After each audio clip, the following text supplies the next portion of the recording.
Hey everyone, thanks for joining me today. Today's topic is fairly interesting. We're going to be talking about the health benefits of meditation and why we believe meditation may be helpful in treating certain types of mental illness. And today specifically, I want to talk about some general theories about how the brain has evolved over time. And I recognize that this is kind of an oversimplistic explanation of brain evolution. But I'm going to go ahead and get started and have you take a look at some pictures of the brain. And we're going to start with the evolutionary design of the brain, that theory.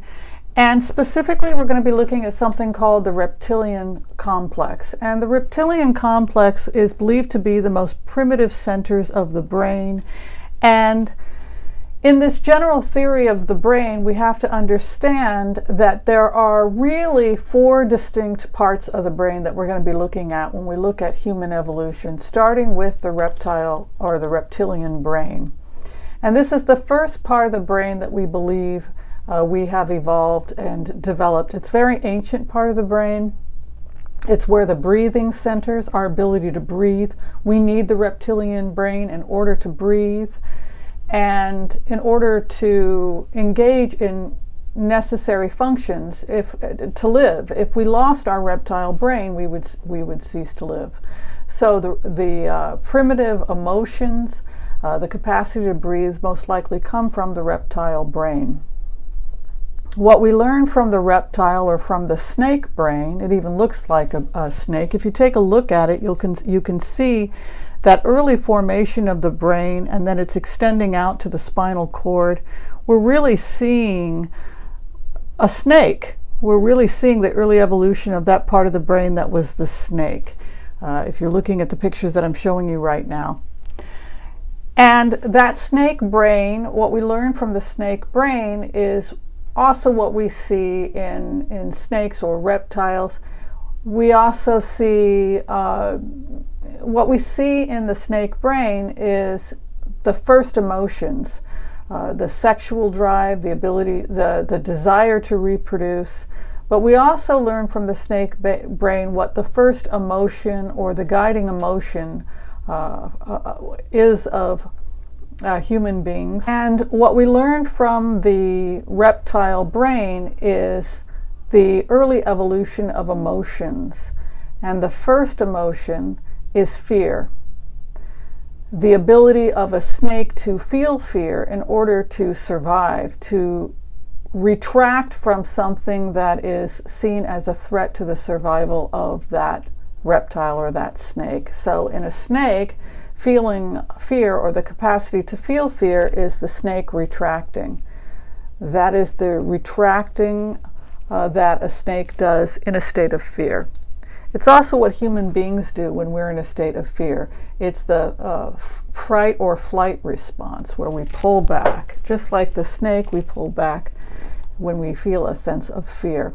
The second emotion or the second evolution of emotions we also see from the snake, and that is the strike response. That is anger. So the first emotion is fear, and then the second emotion we learn from the snake is retract and then attack or strike. So fear is the retraction by the snake, and then to strike or attack is anger. These are the most primitive centers of the brain. It's believed that people with antisocial personality disorder, what Robert Hare would call antisocial personality or sociopathy, spends a lot of time in the reptile brain. We see this in prisons. Just a desire to survive, to get food, to get shelter, sex, and fear and survival and violence. So that is the reptile brain. And a lot of the time we do battle with the reptile brain. We see also in the symbolism of religion this idea of the snake as the enemy, or the snake is trying to seduce us into doing something that we shouldn't be doing, whether it's greed or lust or fear or anger, those are associated with negative emotions, and they're the thing that we see in religious and spiritual literature we're supposed to be trying to avoid. We're trying to overcome the snake. But from a scientific perspective, I think it's a rather brilliant analogy, because the snake does in fact exist within us. It is our reptilian complex. However, I think most scientists and most neuroscientists would be far less judgmental about that snake, since the snake is necessary to survive, a desire to have sexual intimacy, the ability to feel fear is vital to survival. And of course, the capacity to breathe, the breathing mechanism is part of the reptilian complex. So we could say with confidence that without the reptilian complex, survival itself would be impossible. So we don't make enemies of the snake. We understand that the snake brain, or the reptilian brain, serves an important function. The next major step in the evolution of the human brain is something called the limbic system. And again, I want to clarify that this is an oversimplification of the human brain's evolution. But if you take a look at the limbic system is capable of regulating hormones, specifically hormones necessary to mammals. Mammals, of course, had live birth, they had fur, they usually lactate, some type of lactation is taking place. And with that came the capacity, we believe, of love. If you look at the book, A General Theory of Love, it was believed that live birth, it was necessary to feel this emotion or this capacity to love. This was also in the General Theory of Love. In the book General Theory of Love, they talked about this as part of the evolution of what we call the rabbit brain. But rabbit brain really doesn't do it justice. We do know that in human evolution, we go from the reptile evolution to live birth. The early ancestors of humans were shrew-like creatures. They lived in trees, they had hair, and they did in fact have live birth. And this is probably a creature that was developing something of a limbic system, a capacity to love, and a capacity to produce certain hormones that were necessary to ovulation, giving live birth, having a capacity to love one's child in a way that we don't see in previous or more primitive animals like reptiles. They'll keep the eggs warm, and then when the babies hatch, they may move away or move on, or in some cases in extreme stress may actually even eat their own babies. So this is the second evolution of the brain that's thought to be the limbic system, which is the capacity to love. And so now you have two brains in conflict. You have the conflict between what the reptile wants and what the limbic system wants. And they're two entirely different brains, and yet they want entirely different things. The third evolution, or what we call the chimp brain, we never evolved from chimps, but we do share a common ancestor with the chimpanzee, was the prefrontal cortex. And the prefrontal cortex, or the neocortex area, was the capacity to have higher learning.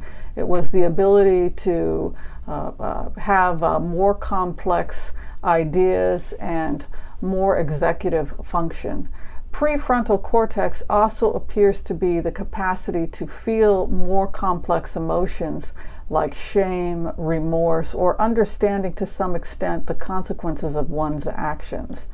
That is the prefrontal cortex. A conscious understanding of self may also come from the prefrontal cortex, that we understand that we have a self. I think, therefore I am. This may be part of the prefrontal cortex.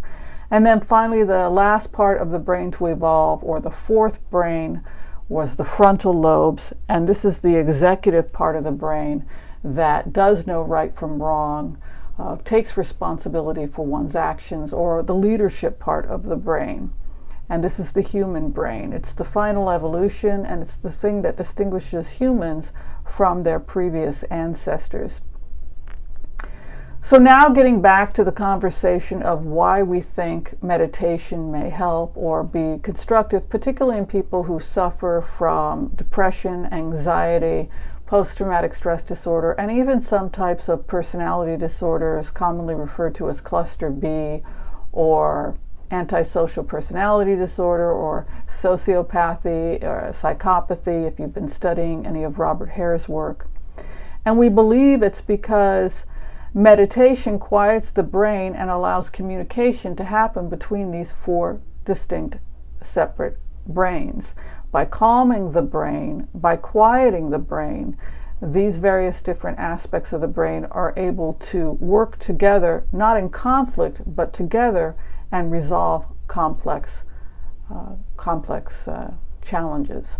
It's also one of the reasons why we think people who meditate on a regular basis tend to score better when taking exams, because they're not coming from a place of fear and anxiety. They're coming from a deep state of relaxation, and the various different parts of the brain that are consolidating and taking in information are able to more effectively share and organize that information, interpret that information. One of the reasons why we think people who suffer from post-traumatic stress disorder or any kind of severe trauma have trouble with learning, may have challenges with learning, is because fear is not a great motivator when it comes to education. And in fact, fear may actually inhibit one's capacity to learn new things. It actually puts most of the attention on the reptilian brain rather than higher faculties that are capable of more complex thoughts.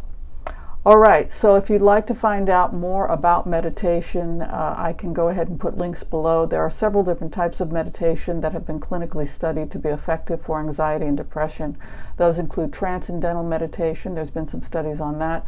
VIPASSANA meditation, which was, there was some experiments of that done both in prisons in India and also in the United States.